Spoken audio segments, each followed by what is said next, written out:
नमस्कार दोस्तों, शीर्ष की न्यूज में आपका स्वागत है। आज चला है 7 सितंबर। फटाफट बड़ी खबर निकल के आ रही, बिग ब्रेकिंग पहली बड़ी खबर निकल के आ रही है। जी हाँ दोस्तों, बता दें जम्मू कश्मीर में सुरक्षा बलों को मिली बड़ी सफलता। पुंछ में 2 आतंकियों को कर दिया गया ढेर, भारी मात्रा में बरामद हुआ गोला बारूद। बताएंगे इसके बारे में।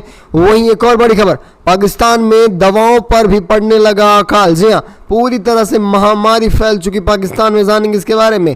एक और बड़ी खबर निकल के आ रही, भारत आने से पहले ऋषि सुनक का खालिस्तानियों को करारा जवाब, दे दी नसीहत, जानेंगे इसके बारे में।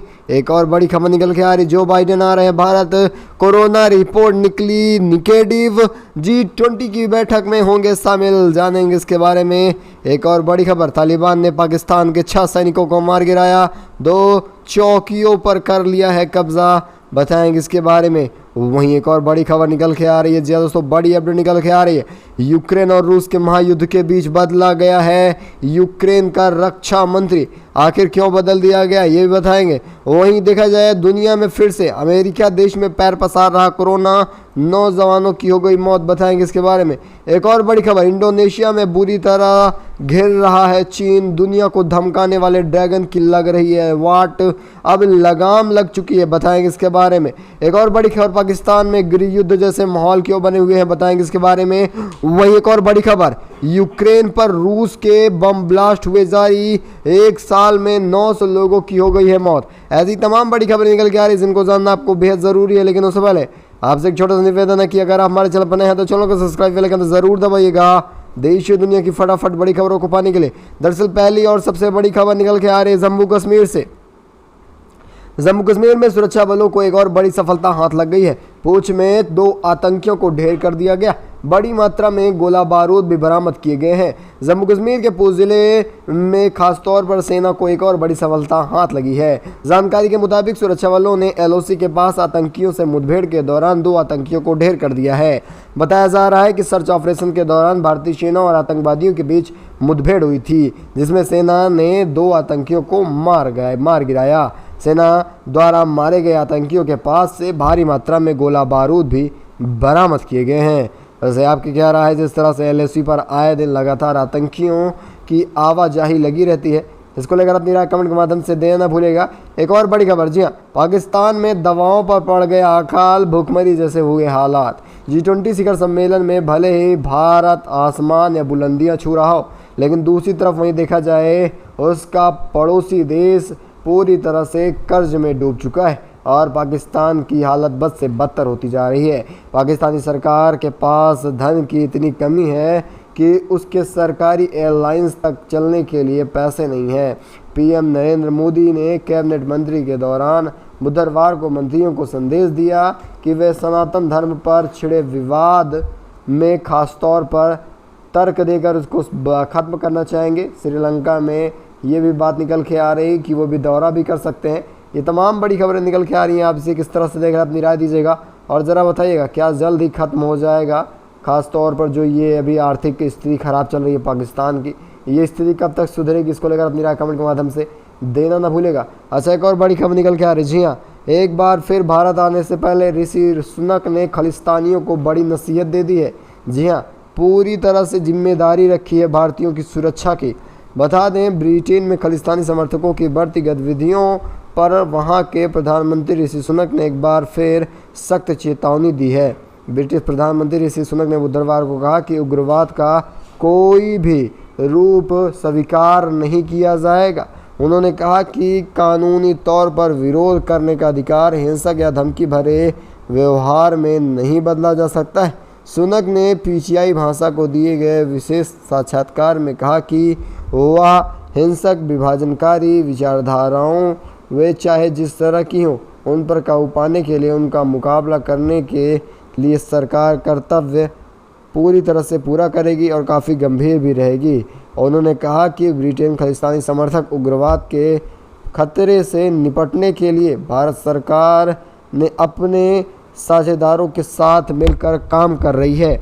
यानी कि देखा जाए, भारत के लिए अब खालिस्तान के प्रधानमंत्री खुद काम कर रहे हैं। ब्रिटेन में खालिस्तानी तत्वों द्वारा लगातार गतिविधियों को लेकर खासतौर पर मार्च में लंदन स्थित भारतीय उच्चायोग पर हमला भी कर दिया गया था।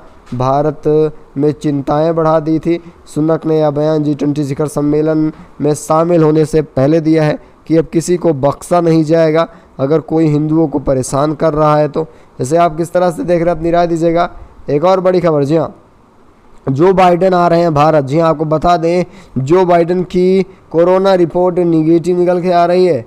आपको बताते चलें कि जो G20 की अहम बैठक होने जा रही है, इसको लेकर अमेरिकी राष्ट्रपति जो बाइडेन भी हिस्सा लेने के लिए भारत आ रहे हैं। कोरोना रिपोर्ट निगेटिव आने के बाद बाइडेन का दौरा कन्फर्म हुआ है।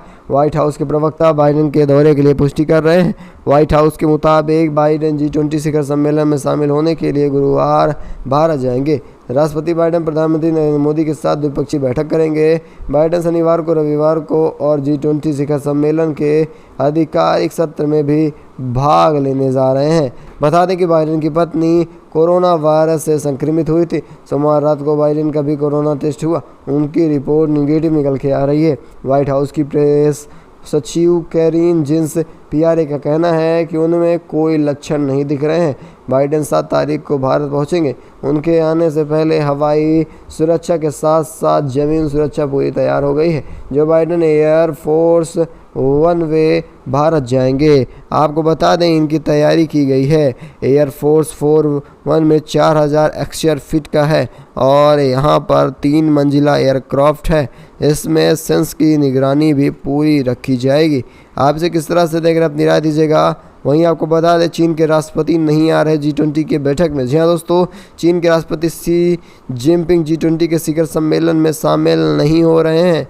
ये भी एक बड़ी खबर है। वहीं चलेंगे, एक और बड़ी अपडेट निकल के आ रही है। जी हाँ दोस्तों, आपको बता दें पाकिस्तान में फिर से तालिबान द्वारा हुआ करारा हमला। 6 सैनिकों की हो गई मौत, 2 चौकियों पर कर लिया गया कब्जा। पाकिस्तान और अफगानिस्तान के बीच भारी गोलीबारी लंबे समय से चल रही है। इसके बाद तोरखम बॉर्डर को सील कर दिया गया। ताज़ा जानकारी के मुताबिक तोरखम बॉर्डर टर्मिनल को किसी भी तरह से यातायात के लिए खोला नहीं जाएगा। नाम न छपने की शर्त पर एक खुरसाना डायरी से बात करने वाले एक वरिष्ठ पाकिस्तानी अधिकारी के अनुसार अधिकारियों ने मौके पर पहुंचकर और स्थिति को शांत करने के बजाय उसके ऊपर ही विरोध कर रहे थे, उसके ऊपर ही हिंसा की जा रही थी। जैसे आप किस तरह से देखा, विरा दीजिएगा। एक और बड़ी खबर, उत्तर कोरिया ने रूस को हथियार दिया तो उसे कभी भी कीमत चुकानी पड़ सकती है। अमेरिका में किंग जोन और द्वारा दी गई चेतावनियों पर भी बात करने वाले हैं। आपको बता दें रूस और यूक्रेन के बीच युद्ध करीब 1.5 साल से चल रहा है और अभी तक ये खत्म नहीं हो पाया है। रूस युद्ध में सबसे बड़ी बात ये निकल के आ रही है कि हथियार की खपत भी बढ़ती जा रही है। ऐसे में ज़रूरत कुछ और है तो और कुछ मिल रहा है। दूसरे देशों से उसे गोला बारूद भर भर कर मिल रहे हैं, जबकि रूस का मदद करने वाला कोई नहीं रहा है। कुछ रिपोर्ट के मुताबिक उत्तर कोरिया से भी हथियार मंगाया जा रहा है।